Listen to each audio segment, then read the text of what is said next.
হব আমার এই রায় মহামূল্যধন অঙ্গের ভূষণ অঙ্গের ধারণ করে আমি গৌর হবার বাসনাটা প্রকাশ করব।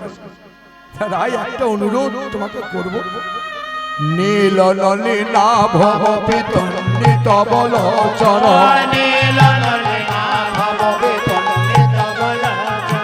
হারয়সি কোকনদরূপ শ্রীরাধে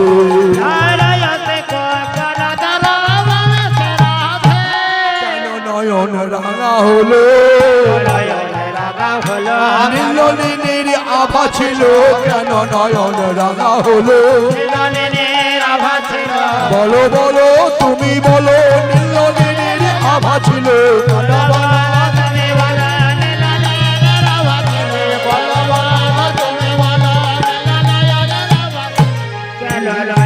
রাঙা হলো নীল নলি না ভব পিতন্নিত বলোচন। হে রায়, নীল পদ্ম সাদৃশ্য তোমার যে নয়ন যুগল সেটা তো নীল নাই, কোকোনাট বা রক্ত পদ্ম নাই লাল হয়েছে। তোমার নীল নয়ন যখন তুমি লাল করতে পেরেছো, তুমি নিশ্চয়ই অনুরঞ্জন বিদ্যা জানো। অনুরঞ্জন বিদ্যাটা কি? এক রং থেকে অন্য রঙের পরিবর্তন করার যে বিদ্যা। ম্যাজিক দেখেছেন আমরা, দেখবেন একটা পাইপের মধ্যে নিচে থেকে লাল কাগজ ভরে দিল, উপর থেকে বার করলো সবুজ হয়ে গেল, লালটা সবুজ হয়ে গেল। এই যে বিদ্যা, এটাকে বলছে অনুরঞ্জন বিদ্যা। তা তুমি যখন নীল নয়নকে লাল করতে পেরেছো, নিশ্চয়ই কালোকে গৌর করতে পারো। কালোকে গৌর করতে পারো। নীল যদি লাল করো কালোকে গৌর করতে পারো। নয়নে তাই প্রকাশ করো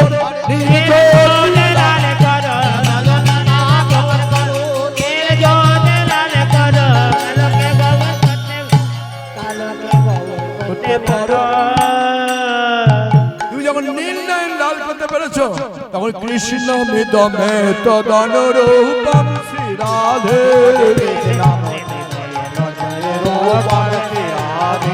কৃষ্ণ মৃদমে তদনুরূপম শ্রীরাধে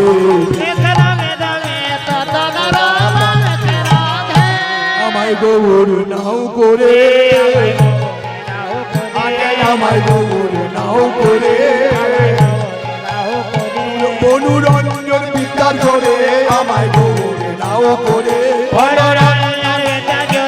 এই মিনতি অধরে অনুরঞ্জন বিদ্যা জোরে এই মিনতি অধরে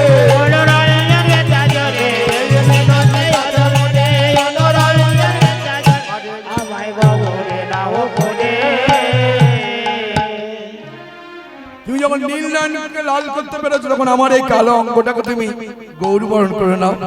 তবে এই মুহূর্তে বলছি না, এখন আমি তোমার সঙ্গ চাইছি। যেদিন আমার এই নীল নয়নটাকে তুমি গৌর কালো বরণটাকে যখন গৌরবরণ করতে পারবে, সেদিন তোমার সঙ্গ চাইবে না। তাই আগে আগে বলে রাখলাম। এত কথা বলার পরে যখন বনমাসিনা বাণী কর বাণী চরণোদয়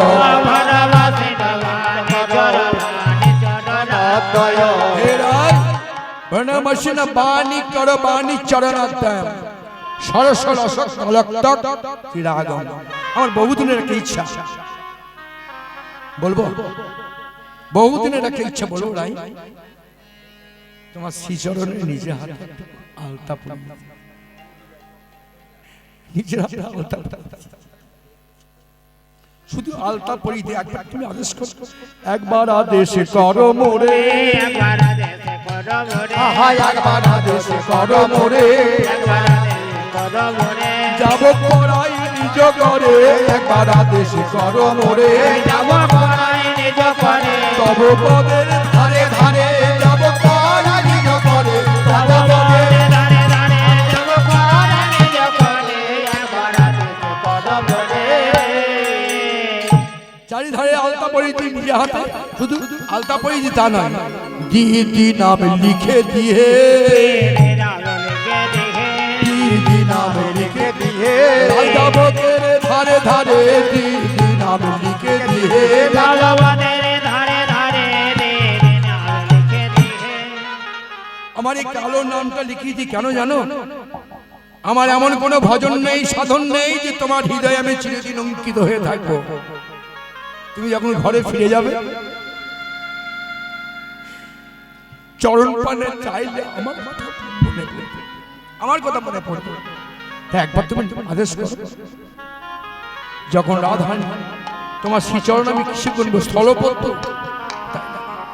যখন রাধারানী ফিরেও চাইলেন না, অখিল ব্রহ্মাণ্ড মোদী শ্রী গোবিন্দ গিয়ে রাধারানীর চরণ তলে স্মর গরল খণ্ডন মম শিরসে মন্ডন স্মর গরল খণ্ডন মম শিরসে মন্ডন গোমোদারং শ্রী রাধে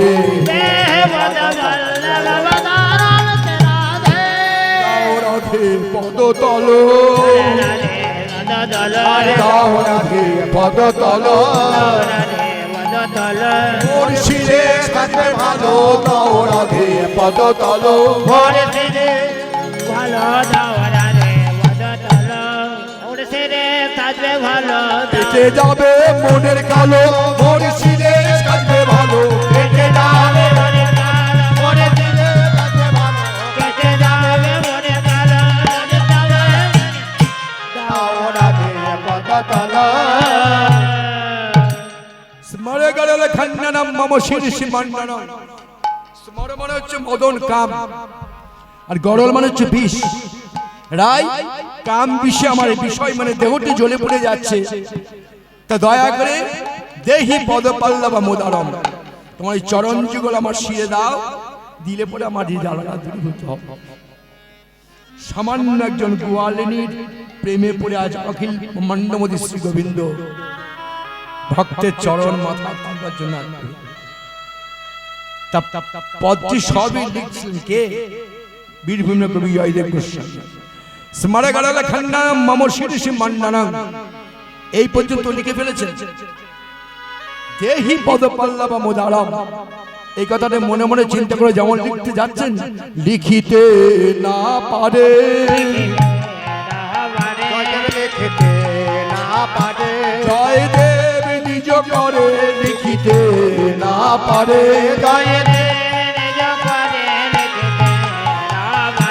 জয়দেব নিজ করে নারী পদ গোবিন্দ শিরে জয়দেব নিজ করে নারী পদ গোবিন্দ শিরে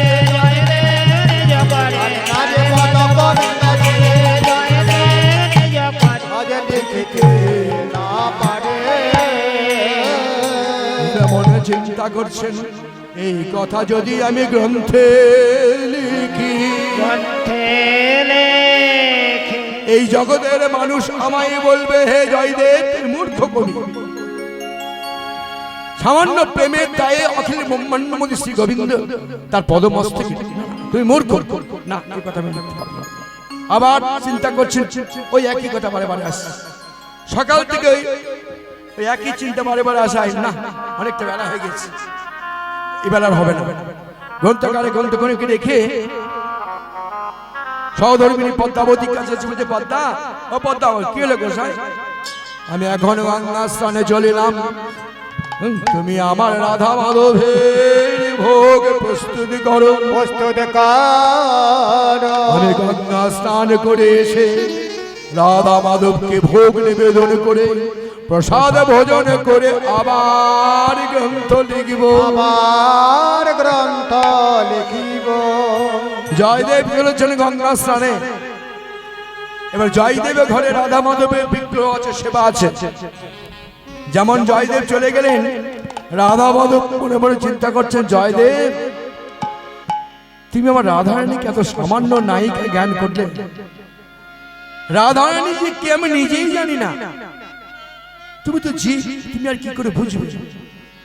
জয়দেব তুমি যে কথাটা মনে মনে চিন্তা করলে গ্রন্থে লিখতে পারলে না তো, বেশ আমি নিজে হাতে ওই কথাটাই গ্রন্থে লিখে তোমার গীত গোবিন্দ আমি সম্পূর্ণ করব।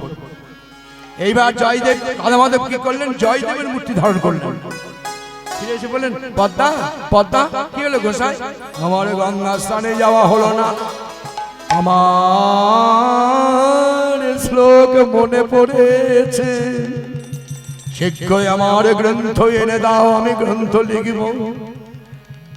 পদ্মা আর সকাল থেকে একটা শ্লোক কেবল মনে করতে পারছিলাম না, এই স্নানে যেতে যেতে শ্লোকটা মনে পড়লো। আবার যদি ভুলে যাই, গ্রন্থটা এনে দাও, আমি লিখে যাই। অবলা সরলা পদ্মাবতী গ্রন্থাগার থেকে গ্রন্থখানি কিনে দিলেন। যেখানে জয়দেব গোস্বামী লিখে গিয়েছিলেন স্মারকালয় খান্ডারাম মম শ্রী মণ্ডলম, তার নিচে শর্টকাট করে লিখে দিলেন কি, দেহি পদ পল্লবমোদার মোদার যেন ঝলমল করে, যেন ঝলমল করে, ওদের মাঝখানে যেন ঝলমল করে, মাঝখানে যেন ঝলমল করে। জয় দেবের গীত গোবিন্দের মাঝখানে যেন ঝলমল করে।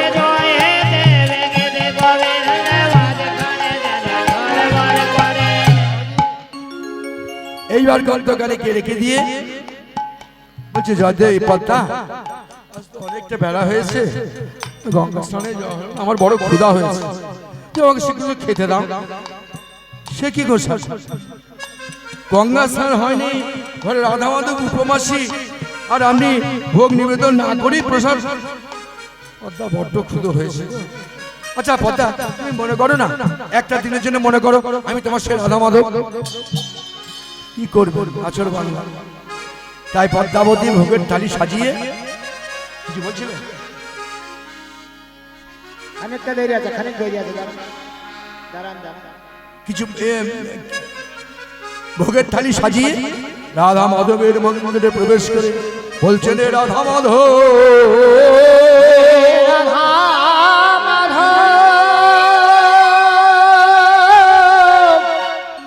স্বামী আমার গীত গোবিন্দ গীত গোবিন্দ বলে পাগল খালা। আজ আমি সারা নিশি উপবাসী, আমি আমার মনে মনে তোমায় ভোগ নিবেদন করলাম। নিবেদন করলাম আমার পাগল স্বামীর অপরাধ নিও না, পাগল স্বামীর অপরাধ নিও না। মনে মনে ভোগ নিবেদন করে সেই প্রসাদের থালি এনে বলেন, বাবা গোসাই, রাধা মাধবের প্রধান ভক্ত, রাধা মাধবের প্রসাদ যখন ভক্তের মুখে যায় মহাপ্রসাদ হয়, সেবা করেন। পরমানন্দে সেবা করলেন। প্রত্যেকদিন সেবা করার পর আচমন করে তিনি শয়ন করেন, আর পদ্মাবতী গিয়ে তার চরণ সেবা করেন। আজকেও সেবা করে আচমন করে শয়নে গিয়েছেন। জয়দেব রূপী রাধা মাধব স্বয়ং পদ্মাবতী তার চরণ সেবা করতে গিয়ে যেমন চরণে হাত দিয়েছেন, নিতই নিতই তো আমি প্রভুর পদ সেবা করি, কিন্তু কোনদিন তো এমন ভাবে আমার অঙ্গে পুলক জাগে না, কোনদিন তো আমার বুক দূর দূর করে না, কোনদিন তো আমার নয়নে অশ্রু ঝরে না, অস্ত্র ঝরে না। আজ কেন প্রভুর পদ পরশ করা মাত্র আমার সারা অঙ্গে এত পুলকা বলি। ভাগ্যবতী পদ্মাবতী চরণ সেবা করছেন, আর এমন সময় প্রকৃত জয়দেব তার আসার সময় হয়েছে। তখন বলছেন, যাও পদ্মা, অনেকটা বেলা হচ্ছে, তুমি প্রসাদ পাও। বহু অনুমতি পেয়ে পদ্মাবতী এসে প্রসাদ ভোজনে বসেছেন। এক গ্লাস বদনে দিয়েছেন, আবার এক গ্লাস নিয়ে যখন বদনে দেখতে যাবেন, এমন সময় প্রকৃত জয়দেব, পদ্মা পদ্মা তুমি কে? আমি তোমার জয়দেব। পদ্মাবতী চমকিতা, হে রাধা মাধব, রাধা মাধব,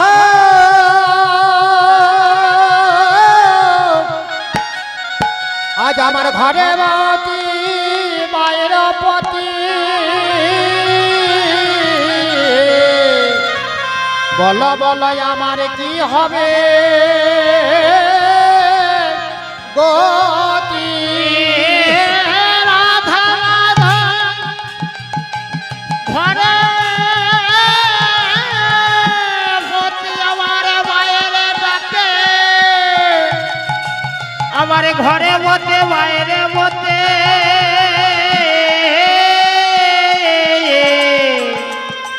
বলো বলো হে রাধা মাধব আমার কে হবে গোতে রাধা মাধব ও ও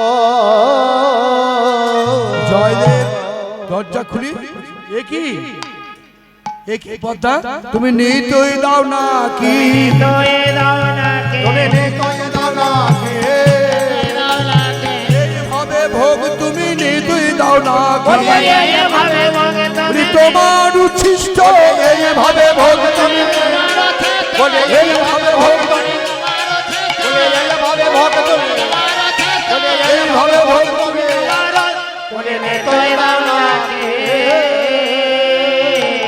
একই পদ্মা আমি গঙ্গার স্নানে যাই আর তুমি এই সুযোগে তুমি ভোজন করে তোমার এই উচ্ছিষ্ট আমার রাধা মাধবকে নিবেদন করো তোমার এই অপরাধের জন্য আমার কীর্তন তোমার স্ফুরণ হচ্ছে না অবলা সরলা পদ্মাবতী বলছেন এই কি গোসাই এত ছল বাকি সে ছল বাকি সে ছল বাকি সে হয় সেবা জানি না ছল বাকি সে না হয় সেবা জানে না ছল বাকি সে না হয় সেবা জানি না এই দাসীর পতি না হয় সেবা জানি বলে না না তের বতে না হয় সেবা জানি না তের বতে না হয় সেবা জানি না তের বতে এত ছল বাকি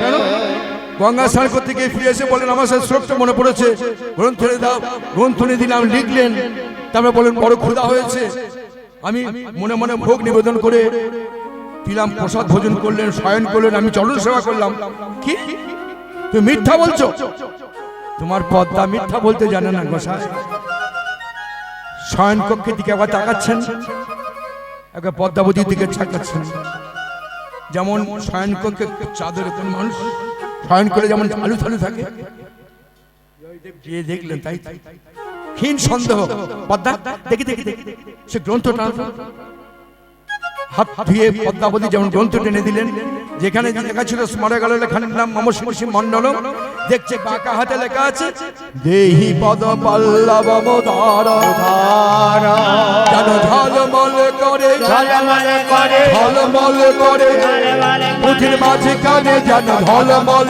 করে মাঝখানে যেন ঝলমল বলি জয় দেবের গীত গোবিন্দের মাঝখানে যেন ঝলমল মাঝখানে যেন ঝলমল করে আর বুঝতে বাকি রইল না। তখন পদ্মাবতী কাছে এসে বলছিল হে পদ্মাবতী তুমি বড় ভাগ্যবতী হে পদ্মাবতী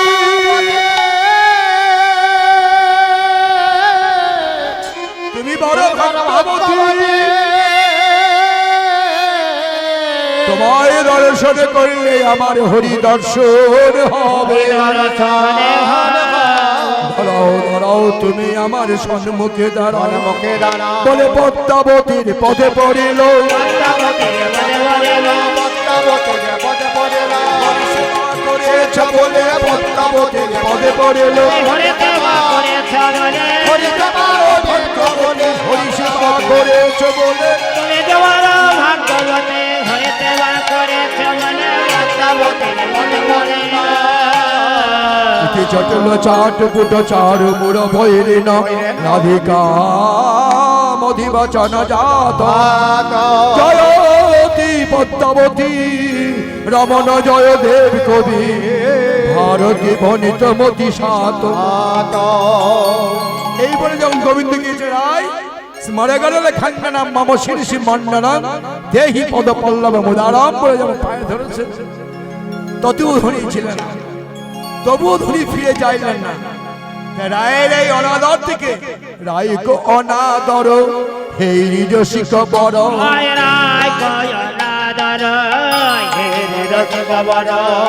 অভিমানে কয়ল পয়া অভিমানে কয়ল পয়া বলে কুঞ্জ ছেড়ে চলে গেল আর কুঞ্জ ছেড়ে চলে গেল আমার রাধার কৃপা হলো না দেখে কুঞ্জ ছেড়ে চলে গেল হলো না বলে রসিকেন্দ্র চূড়ামণি অন্ধকারা হলো না দেখে রাবণে রাধার কে বা হলো না দেখে কুঞ্জ থেকে চলে গেল। এইখানে রইল এইখানে রইল দুর্জয় মানি লাগিতন এইখানে রইল একবার প্রেমানন্দে হরি বলো দুর্জয় মানি প্রেমানন্দে হরি হরি বলো বল হরি বল হরি বল হরি বল রাধে বল রাধে বল রাধে বল রাধে বল হরি বল রাধে বল রাধে বল রাধে আহা বলে রাধে বলে রাধে বলে রাধে বল বলে বলে বলে বলে বলে বল রাধে বল রাধে বল রাধে বল রাধে বল রাধে বল রাধে বল রাধে। এরপরের অংশ কলহন্তইতা বিলাপ পরিবেশন করবেন, আপনারা ধৈর্য ধরে আস্বাদন করুন। চন্দ্রশেখর সরকার, বহরমপুর কান্দি, ওনার গান আস্বাদন করুন। যারা প্রসাদ পাননি তারা আস্তে আস্তে যে প্রসাদ পেয়ে আসুন, প্রত্যেকের প্রসাদের ব্যবস্থা আছে, তারা ওরে করবেন না।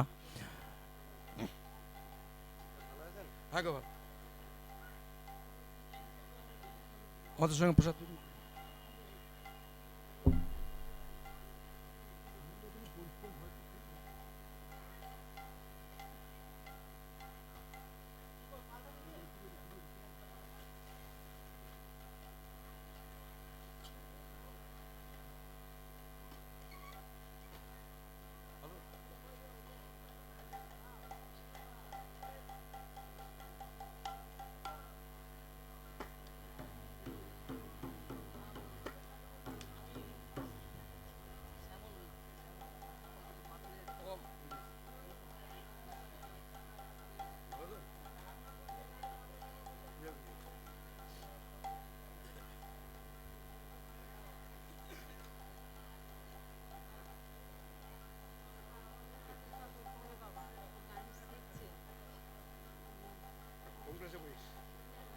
পড়াশোনা করে, এখন পড়াশোনা করে চলে।